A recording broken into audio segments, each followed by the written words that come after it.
हम क्यों कहते हैं कि ये जो इंग्लिश मीडियम एजुकेशन है वो भारत के लिए अच्छा नहीं है?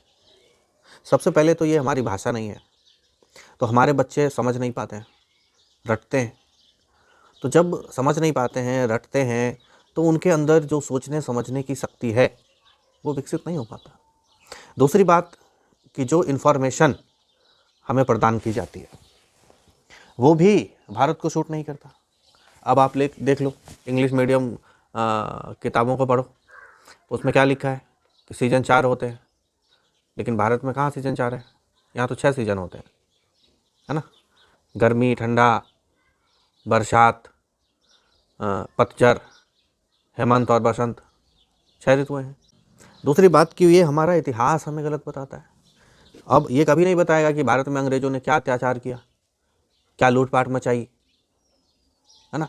तो जब हमारा इतिहास तक हमें गलत बताया जाता है और एक समाज जिसको अपना इतिहास नहीं पता हो उसका व्यक्तित्व मर जाता है, उसकी जो स्पिरिट है वो ख़त्म हो जाती है, उसके अंदर कुछ करने का जज्बात ही पैदा नहीं होता, उसका दिमाग बुझ जाता है।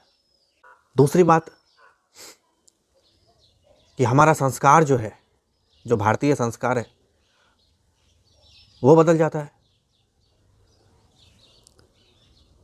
हम बड़ों का सम्मान करना, गुरु का आदर करना, ये भूल चुके हैं। इस देश का निर्माण करने के लिए हमारे पूर्वजों ने जो बलिदान दिया, हम उसका सम्मान नहीं कर पा रहे हैं। इनफैक्ट हमें पता भी नहीं चल पा रहा, क्योंकि हम पढ़ रहे हैं इंग्लिश मीडियम में। वो हमें कभी बताएगा ही नहीं कि हमारे पूर्वजों ने क्या अत्याचार सही, कितना बलिदान दिया इस देश का निर्माण करने के लिए।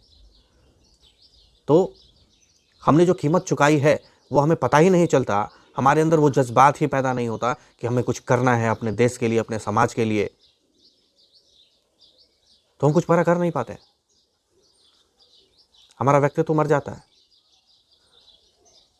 तो इसलिए हम कहते हैं कि हमारे लिए ये इंग्लिश मीडियम एजुकेशन नहीं है। और आज भारत में गरीबी, बेरोजगारी, ये जितनी भी समस्याएं हैं वो सिर्फ और सिर्फ शिक्षा पद्धति की वजह से है।